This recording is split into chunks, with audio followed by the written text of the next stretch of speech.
बिस्मिल्लाहिर्रहमानिर्रहीम अस्सलाम वालेकुम। हमारे चैनल में खुश आमदीद। जब मेरी शादी हुई इस वक्त मेरी उम्र 16 साल थी। मैं बहुत ज़्यादा खूबसूरत थी, लेकिन जो घर इनको मेरे लिए मिला था वो इतना ख़ास नहीं था और मुनासिब भी नहीं था। लेकिन इनके पास भी और कोई चारा ना था, क्योंकि इनकी बीवी बिल्कुल भी अच्छी नहीं थी।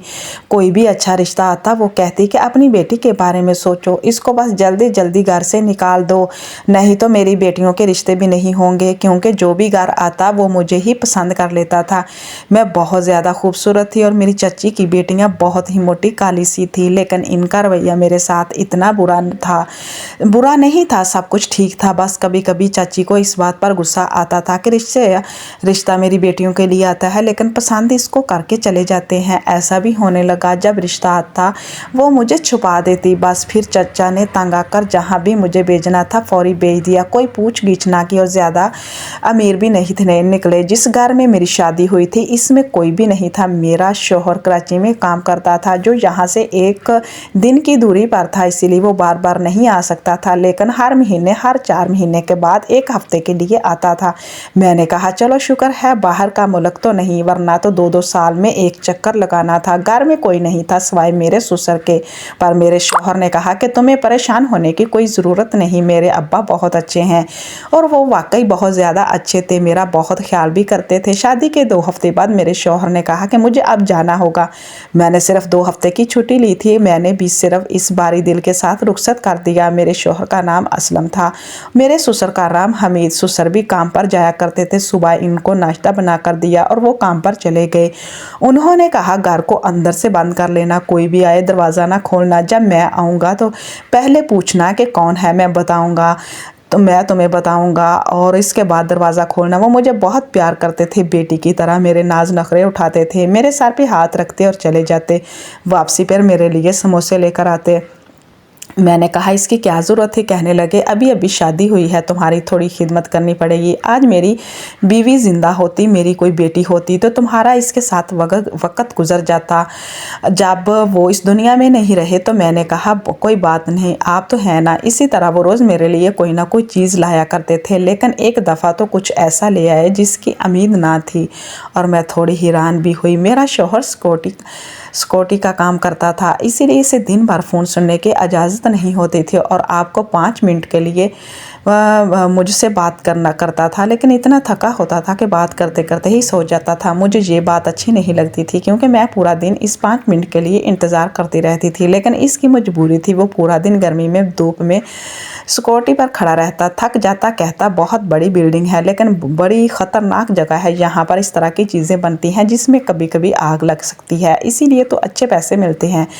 इसने तब तुमसे कभी इतना दूर ना रहता। लेकिन एक दिन बुरी खबर मिली, मेरा शौहर इस दुनिया से बिल्डिंग में आ लग गई, वो भी इस दुनिया में नहीं रहा। मेरे लिए ये सदमा बहुत बड़ा था। मैं शादी के 2 महीने बाद ही बेवा हो गई थी। मेरे चच्चू ने कहा कि चलो वापस, तो मेरी चच्ची ने शोर मचा दिया। उन्होंने कहा ये तो शादी के 2 महीने बाद ही बेवा हो गई है, इसकी मनहूसियत का साया मेरी बेटियों पर पड़ जाएगा। हमारे घर में जब तक ये थी तब तक कुछ अच्छा ना था, जैसे ही निकली रेल पेल हो गई। मैं तो इसको वापस नहीं आने दूंगी।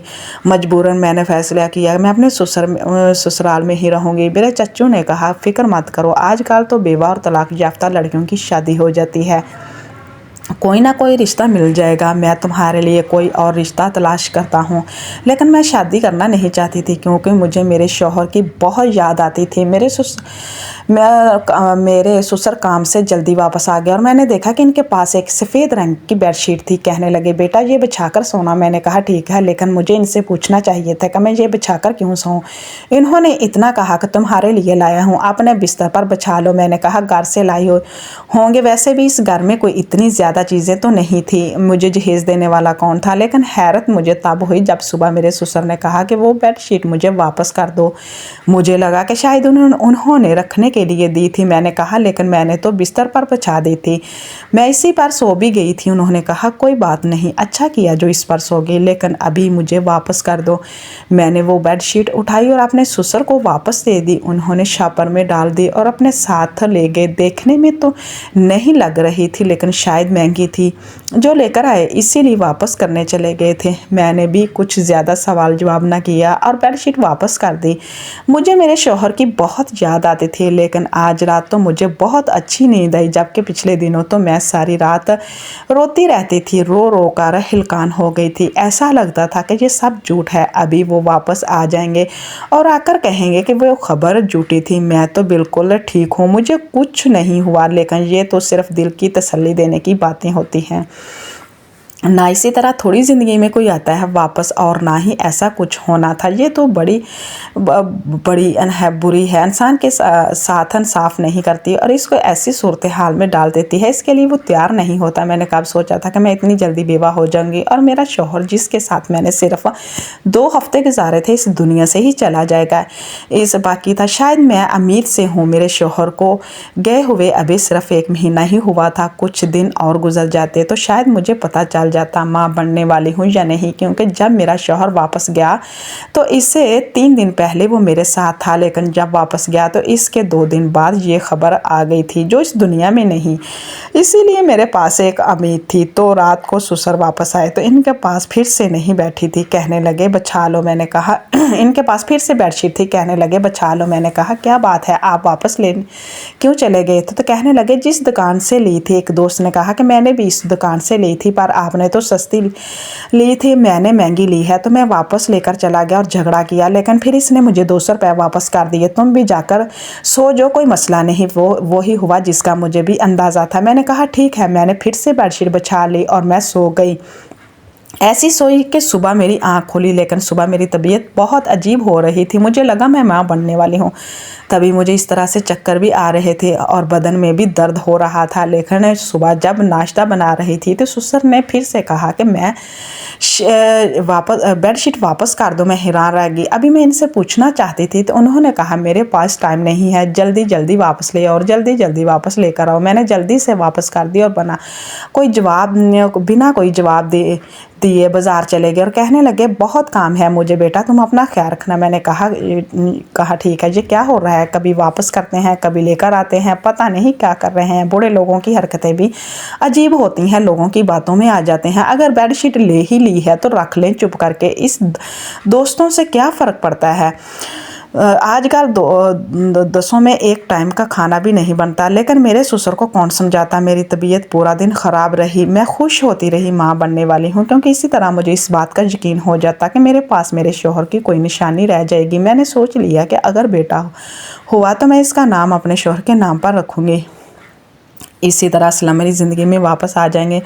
कोई तो होगा जिसको मैं अपना कह सकूँगी, वरना इस दुनिया में मेरा था ही कौन। एक शौहर था, वो भी इस दुनिया से चला गया। मेरे ससुर ने तो रूटीन ही बना ली। वो रात को मुझे चादर दे देते और सुबह मुझसे मांग लेते। मुझे इतनी ज़्यादा नींद आती कि मुझे होश ही ना रहता। मैंने कहीं से सुना था कि जब औरत माँ बनने वाली होती हो तो इसे बहुत ज़्यादा नींद आती है। इसीलिए मेरा दिमाग में यही बात थी, मैं माँ बनने वाली हूँ। मैं माँ बनने वाली नहीं थी। मेरे शौहर की मेरे पास कोई निशानी नहीं थी। मुझे बहुत ज़्यादा अफसोस हुआ, रो रही थी। ये सच पूछे तो ये बात, मैं बहू क्यों रो रही हो? तो मैंने कहा कुछ नहीं। आप इस बात पर हैरान हो लगे, अगर मैं माँ बनने वाली नहीं हूँ तो फिर मुझे इतनी नींद क्यों आ रही थी और मेरे बदन में इतना दर्द क्यों रहता था? क्योंकि मैं तो यही समझ रही थी कि ये सब कुछ इसी वजह से हो रहा है। फिर मेरी तबीयत इतनी ख़राब क्यों थी? पर अब किसको कहती मुझे डॉक्टर के पास ले जाए? ससुर को कहती, अजीब लगता। चाचू को कहती, वो भी क्या सोचे, काश मेरा शौहर जिंदा होता, इसके साथ ही चली जाती। लेकिन फिर तकलीफ ज़्यादा बढ़ने लगी। रात को अजीब सी नींद आती थी, पता नहीं चलता था कब सोई हूँ कब जागी हूँ। और एक दिन एक मंजर देखकर तो मैं हैरान ही रह गई। मेरे ससुर खुद ही इस चादर को धो रहे थे। मैं हैरान थी, ये चादर को धो क्यों रहे हैं? इनको क्या लगता है कि मैंने इसको गंदा कर दिया है? अगर वैसे ही इनको गंदी लग रही है तो मुझसे कह देते, धो देती। लेकिन इनको इसके साथ काम क्या है? ये चादर तो मेरे कमरे में होती थी। मुझे ऐसा लगता था कि मेरे ससुर बेटे के जाने के बाद पागल हो गए हैं। अजीबोगरीब किस्म की हरकतें करते थे। एक ही चादर को बार बार कौन धोता है? और आपको कहते, रात को कहते बचा लो, सुबह को कहते वापस कर दो। इस तरह की हरकतें कोई नॉर्मल इंसान तो नहीं करता। लेकिन मैं भी नहीं बोलती थी, क्योंकि शायद मुझसे ज़्यादा इनका नुकसान हुआ था। इनके बुढ़ापे की लाठी खो गई थी, मेरे शौहर की लाश भी तो नहीं मिली थी। बस इतना बता दिया कि वो इस दुनिया से चला गया क्योंकि बिल्डिंग में आग लग गई थी, इसलिए ज़्यादातर लोगों की लाशें नहीं मिली थी। आखिरी बार मेरे ससुर ने भी इनको जी भर कर नहीं देखा था, मैंने भी नहीं देखा था, इसीलिए शायद हमारे अंदर इतना दुख भर गया था और इस दुख को निकालने के लिए वो अजीबोगरीब किस्म की हरकतें कर रहे थे। सो मैंने इस मामले पर ध्यान ना दिया और मेरी तबीयत ज़्यादा ख़राब रहने लगी। मैं अपनी तबीयत से बहुत ज़्यादा परेशान हो गई थी, इतने कि अब मुझसे घर के काम भी नहीं हो रहे थे, यहाँ तक कि मुझे उल्टियाँ भी आ रही थी। फिर एक दिन मैंने ससुर पर घर पर नहीं थे तो हमसाई आ गई, मैंने इसको सब कुछ बता दिया। इसने कहा तुम्हारी तबीयत बहुत बुरी लग रही है, इससे थोड़ी से होता है, अगर घर में सिर्फ ससुर रहते हैं तो इनसे नहीं कहोगी तो किससे कहोगी, इससे शर्माने वाली क्या बात है, शर्म से मर जाओगी क्या। मैं आओ तुम्हें अपने साथ ले जाती हूँ। और मुझे अस्पताल ले गई। जब मुझे डॉक्टर ने चेक किया तो इसने कहा कि आप माँ बनने वाली हैं और मैं हैरान रह गई। मैंने कहा डॉक्टर साहब अब ऐसे कैसे हो सकता है, मेरा शौहर इस दुनिया में नहीं। इसने मुझसे तारीख पूछी, मैंने इसको सब कुछ बता दिया। मैंने इसे कहा कि हाँ पहले मुझे भी लगता था कि शायद ऐसा ही है, लेकिन इस बात को भी 1 माह हो चुका है। मुझे मेरे शौहर से दूर हुए 2 महीने हो चुके हैं, लेकिन डॉक्टर ने कहा कभी कभी ऐसा भी होता है, हो सकता है कि आपके साथ ऐसा हो। औरत के निज़ाम में कोई फ़र्क नहीं आता, लेकिन फिर भी वो माँ बनने वाली होती है। मुझे तो ये बात समझ नहीं आ रही थी। फिर मुझे डॉक्टर ने कहा देखो तुमने कोई हरकत तो नहीं की। मैंने कहा तौबा करें डॉक्टर, खुदा का माने मैंने ऐसी कोई हरकत नहीं की। मैं अपने शौहर से बहुत मोहब्बत करती थी और मैंने इनको कहा था कि हमारे घर में सिवाय मेरे बूढ़े ससुर के और कोई रहता भी नहीं है और मैं कहीं आ जाती भी नहीं हूँ। और डॉक्टर ने कहा ठीक है देखो बुरा नहीं मनाओ, लेकिन इस तरह के मामले में सवाल भी ऐसे ही करने पड़ते हैं, लेकिन तुम माँ बनने वाली हो ये बात पक्की है। अब मुझे नहीं पता कि तुम मुझसे झूठ बोल रही हो या तुमने अपनी तारीख याद रखने में गलती कर दी है। मैंने फिर से हिसाब लगाना शुरू कर दिया, लेकिन मेरे हिसाब से तो यही बच्चा मेरे शौहर का नहीं था। मैंने डॉक्टर को झूठ बोल दिया, कहीं मेरे बारे में बदनामी ना फैल जाए, क्योंकि मेरे साथ मोहल्ले की औरत भी आई थी और इसने कहा था कि मैं हमेशा इसी डॉक्टर के पास जाती हूँ। यूँ तो वो बाहर बैठी हुई थी, लेकिन कल को मेरे बारे में पूछ लेती तो फिर फसाद बन जाता। मैंने कहा आप ठीक कह रहे हैं डॉक्टर, मुझसे गलती हो गई। तारीख के मामले में डॉक्टर ने मुझे कुछ दवाइयाँ लिख के दी और इसने कहा कि अपनी सेहत का बहुत ख्याल रखना, अपना बहुत ख्याल रखना। मैं ये सोचकर हैरान थी कि ये बच्चा किसका है, मेरे साथ क्या हो रहा था। जब से मेरे शौहर इस दुनिया से गया था एक हरकत मेरे साथ बहुत अजीब हो रही थी, जिसका तल्लुक़ मेरे ससुर के साथ। एक तो वो चादर वाली बात, दूसरा मुझे ऐसी बेहोशी वाली नींद का आना, जबकि मैंने इतनी परेशानी में थी। मेरा दिमाग में इतने सारे दुख भरे हुए थे, इतने सुकून से कैसे सो सकती थी। इंसान के पैर भी हो तो इसे सुकून की नींद नहीं आती, और यहाँ तो मेरा हमसफ़र इस दुनिया से ही चला गया था और मैं ऐसे घोड़े गधे बेचकर कैसे सो रही थी। कोई ना कोई गड़बड़ ज़रूर थी जिसके बारे में मुझे अब पता लगाना था, और मैंने सोच लिया कि मुझे क्या करना है। जो कर रही थी मुझे वो नहीं करना था। देखें मुझे एक दिन के लिए अपनी रूटीन बदलनी थी। मैंने अपनी रूटीन बदली, मैंने खाना नहीं खाया, कहीं मुझे खाने में तो नहीं कोई चीज़ मिलाकर दी जा रही थी। और मैं ये सोचकर हैरान भी हो जा रही थी कौन रात को करेगा। फिर से वही बेडशीट लाकर, मेरे ससुर ने फिर से वही बेडशीट लाकर मुझे वापस लाकर दी और कहा इसे बिछा लो।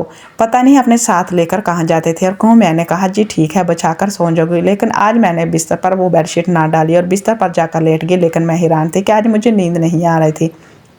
मुझे समझ नहीं आ रहा था क्या मेरी नींद का तल्लुक़ इसने बेडशीट के साथ था, ये क्या हो रहा था मेरे साथ। मुझे तो बिल्कुल भी नींद नहीं आ रही थी। यहाँ तक कि रात के 12 बज गए, बाहर बिल्कुल खामोशी थी। थोड़ी देर के बाद हलचल की आवाज़ आई। मुझे लगा ससुर पानी पीने के लिए बाथरूम जाने के लिए उठे होंगे, लेकिन कोई मेरे कमरे की तरफ बढ़ रहा था और कमरे में दाखिल हो गया।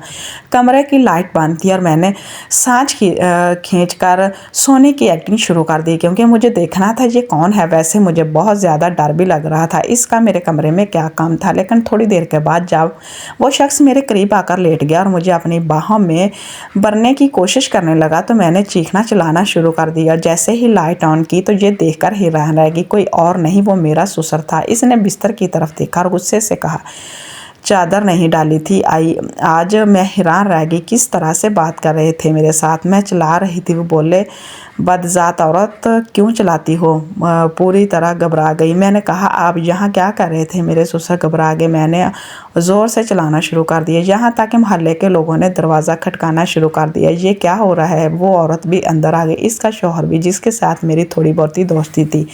मैंने इनको चला चला कर इतना कहा कि पुलिस को बुलाओ, ये मेरी इज्जत पर हमला कर रहा था। वो लोग हैरान रह गए। सारा मोहल्ला इकट्ठा हो गया था। मोहल्ले वालों को इस बात से कोई गरज नहीं होती कि किसी की बच्ची है या नहीं। मोहल्ले वाले दरअसल खुद से तंग होते हैं कि अगर कोई चोर या कोई इस तरह का इंसान इनके हाथ लग जाए तो इसे मार मार कर अपना गुस्सा इस बार निकालना चाहते हैं। मेरे ससुर को भी दबोच लिया गया था। सब कह रहे थे कि इस मोहल्ले में सारे शरीफ लोग रहते हैं, आप अपने बहू के साथ क्या कर रहे थे? यहाँ पर मैंने इस औरत को सब कुछ बता दिया। मैं माँ बनने वाली हूँ, मुझे नहीं पता ये बच्चा किसका है। मेरे ससुर ने ज़बान खोल दी। उन्होंने कहा, वो इस चादर के ऊपर नींद की दवाई लगाकर लाते थे। जब वो दवाई मेरी सांस में जाती तो मैं बेहोश हो जाती और इसके बाद वो मेरी इज्जत पर हमला कर देते थे। जब से मेरे शौहर इस दुनिया से गया वो मेरा साथ यही कर रहे थे और ये बच्चा भी इनका था। सब लोगों ने कानों को हाथ लगा लिया। तौबा ही, और क्या ज़माना आ गया है। कुछ लोग मुझसे बोले, अगर ऐसा हो ही गया था इन दोनों को निकाह कर दो, लेकिन मैंने शोर डाल दिया। अपने चाचू को भी बुला लिया। मैंने कहा, खुदकशी कर लूँगी लेकिन इस इंसान के साथ शादी नहीं करूँगी जो मेरी इज़्ज़त पर हमला करता रहा। मैं तो इसे अपना बाप समझती थी। मेरे चाचू ने कहा, अब तुम्हारी चाची कुछ भी बोले, सारा ज़माना तुम्हारे ख़िलाफ़ हो जाए, मैं तुम्हें यहाँ नहीं रहने दूँगा। मैं अपने चाचू के घर चली गई। वो बच्चा भी दुनिया में आ गया। वो एक बेटी थी। मेरी ज़िंदगी अजाब हो गई थी। सब कुछ ख़त्म हो गया था। लेकिन फिर एक दिन कुछ ऐसा हुआ, मैं हैरान रह गई क्योंकि शायद अल्लाह ने मेरे साथ इंसाफ कर दिया था। मेरा शौहर वापस आ गया। मुझे देखकर हैरान रह गया और समझा ये इसकी औलाद है। कितनी देर हम रोते रहे, एक दूसरे के गले लाकर फूट फूट कर रो रहे थे। दरअसल मेरा शौहर मरा नहीं था, वो अस्पताल में था और कोमा में चला गया था। अब किसी को पता ही नहीं था कि वो कौन है, इसलिए किसी ने इसके घर वालों को नहीं बताया। मेरा शौहर मरा नहीं था बल्कि बेहोश हो गया था। इसको 1 साल के बाद होश आया तो फौरी मेरे तरफ भागा। मैंने इसको सब कुछ बता दिया तो वो हैरान रह गया। इसने कहा कि अब मैं क्या करूं, ये सब क्या हो गया? मैंने कहा, कुछ ना करो, बस मुझे छोड़कर ना जाओ। इसने कहा, आज से मेरे बाप के साथ कोई तलक नहीं, बस मैं तुम्हारे साथ हूँ, तुम फिक्र ना करो, हम लोग साथ रहेंगे और इस बच्ची को भी पालेंगे। अभी भी ऐसा लगता है कि वो बहुत बुरा ख्वाब था जिसको मैं गुजार रही थी और फिर ये कोई अच्छा ख्वाब है, इसको मैं गुजार रही हूँ। मेरा शौहर वापस आ गया। बस अब मैं इस ख्वाब से जागना नहीं चाहती, अपने शौहर के साथ ही रहना चाहती हूँ क्योंकि मैं इसके साथ खुश रह सकती हूँ। प्लीज़ हमारे चैनल को सब्सक्राइब करें ताकि आपको अच्छी वीडियो सुनने को मिले। अल्लाह हाफिज़।